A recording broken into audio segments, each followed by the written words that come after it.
Welcome back to the North American Daryl Podcast, episode 25, Why I Share My Life. This isn't a victory lap. I've blown plenty of tires. I share a lot of my life online. My travels, my retirement experiment, my budgets, my mistakes, my homes, even some dating adventures, which may eventually require their own legal disclaimer. I understand how that can look from the outside. When I talk about months in Southeast Asia, renting my condo, or trying early retirement after a layoff, some people may hear bragging. That isn't why I do it. I don't share because I believe my life is more important than anyone else's. I share because my life didn't follow the traditional route, and someone may need to see that another route exists. I never married. I don't have children. At 52, I was laid off, and the career I expected to continue suddenly ended. That could have felt like a failure. Instead, it forced me to ask a different question. What could I build with the life I still had? Apparently, my answer involved a passport, cheap apartments, too many airports, and enough questionable decisions to support a podcast. My retirement plan isn't a magic formula. I saved for years, kept a small mortgage-free home base, reduced many of my fixed expenses, and learned that my condo could earn income while I traveled.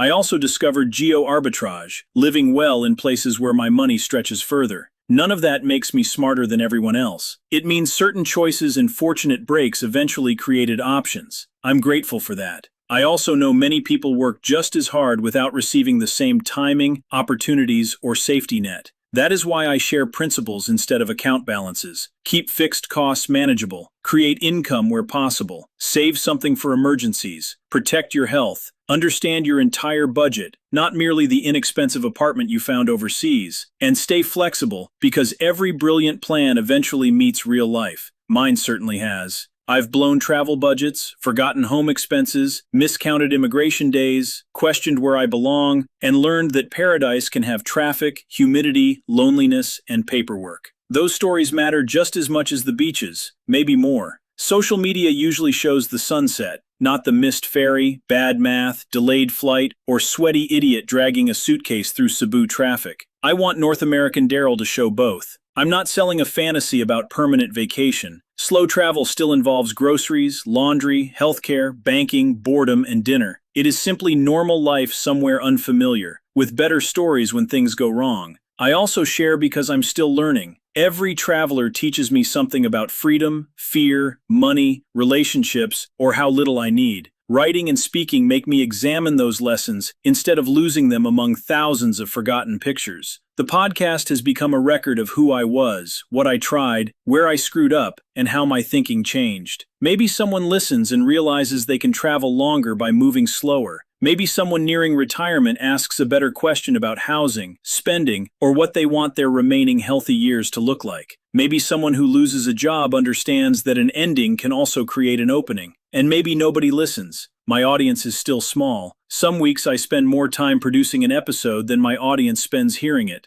Apparently, I found a business model even worse than early retirement. But numbers aren't the only measure of whether something matters. If one person hears a story and sees another possibility, then it was worth sharing. If nobody does, I've still created an honest record of this strange chapter of my life. This also works as therapy for me. Turning chaos into a story helps my mental health, so even if nobody listens, creating it still matters. I know talking about travel and financial freedom can sound fortunate, because it is. I don't want to hide that good fortune, and I don't want to parade it around like a trophy. The honest place is somewhere in the middle. Grateful for what worked, honest about what didn't, aware that my choices won't work for everyone, and willing to share what I learn without pretending I have life figured out. I don't. I'm still just WTFing my way through retirement with a spreadsheet, a passport, and a beer in my hand. That's why I share my life. Not to say, look at me, but to say, here is what I tried, here is what happened. Maybe something in it can help you.